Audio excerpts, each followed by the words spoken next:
going to share something with you. That might put me in a very negative light, yeah. Relationships are not my forte. See if someone grabbed up my wife or something, completely different ballgame. I'll walk away from here, and this has been like a therapy session.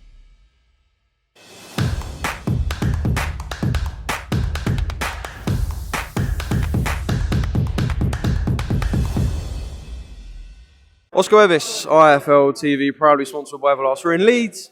It's absolutely freezing, but it's fight week. Brian Cohen joins me. I've just heard you called the Benjamin Button of boxing.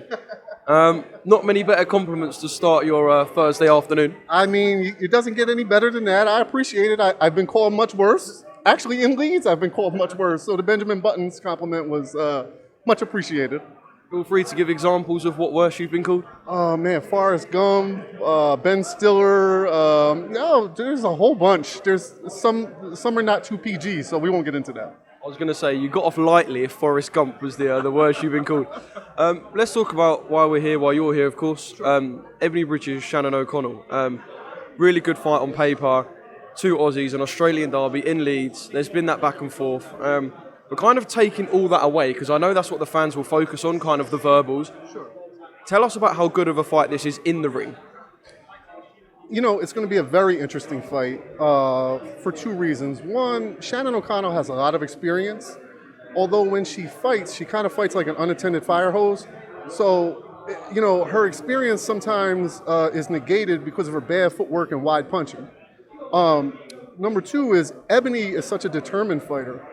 I think there's going to be a game plan initially, but I think all hell is going to break loose in about the third or fourth round. Does all hell breaking loose suit Ebony Bridges? I mean, I can't remember the last time we saw her in a dull fight, so all hell breaking loose. I suppose that kind of swings the fight towards Ebony's way. It definitely does. I mean, I think an inside fight and not staying on the edge of Shannon's punches, I think it definitely suits Ebony better, but we'll see. I know initially Ebony will probably try to go out and establish the jab, but I think after she gets cracked a couple times, I think it's gonna turn into a Mexican fight. Obviously, I'll speak to Ebony a little bit later and kind of talk to her about her mindset going into this. When she won the world title, there was kind of none of this. It was all very pleasant. Shannon Courtney fight before, they had the back and forth. They got this now.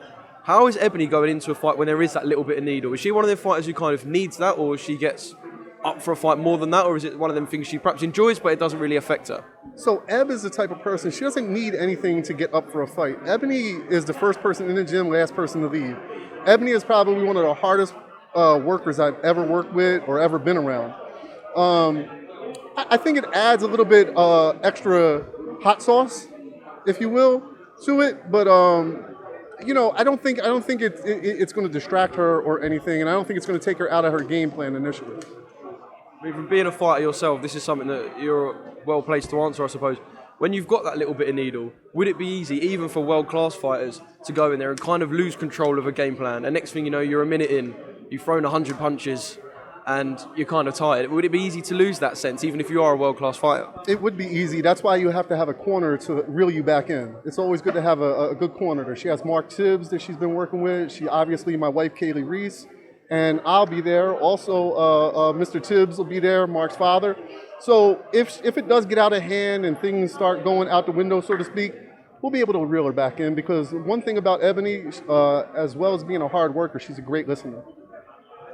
And just a quick one on these back and forths. It has got kind of personal at times, and I know you said it adds a bit of hot sauce, but even if it gets personal, does it actually dig personally, do you think, for Ebony and kind of the team? Because there has been some nasty stuff said. I mean, listen, at the end of the day, nobody's going to disrespect my fighter, so her team better keep themselves in line. It does get personal. You know, Eb has said some things to me about Shannon body shaming her and things like that, and you know, talking about her moral values and such. So I think it's personal. It's personal. I think it's definitely personal. I think it's going to be a great fight. It's going to be on a great card.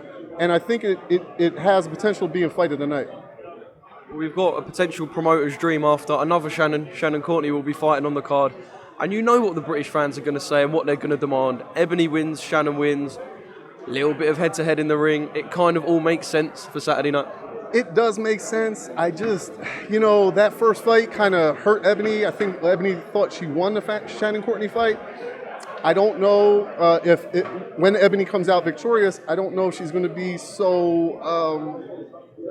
I don't think she's going to want to give Shannon Courtney a rematch, to be quite honest with you. I think she's going to want her to earn it a little bit more. Well, Nina Hughes has just signed with Matchroom. She's someone she could unify with.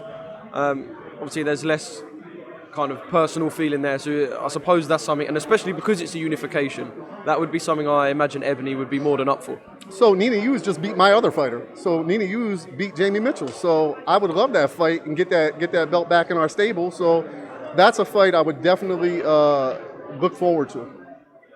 So hopefully in your factor, you can end with Ebony and Jamie. Is what you're trying to tell me. Pretty much. That's pretty much. You pretty much nailed it right on the head.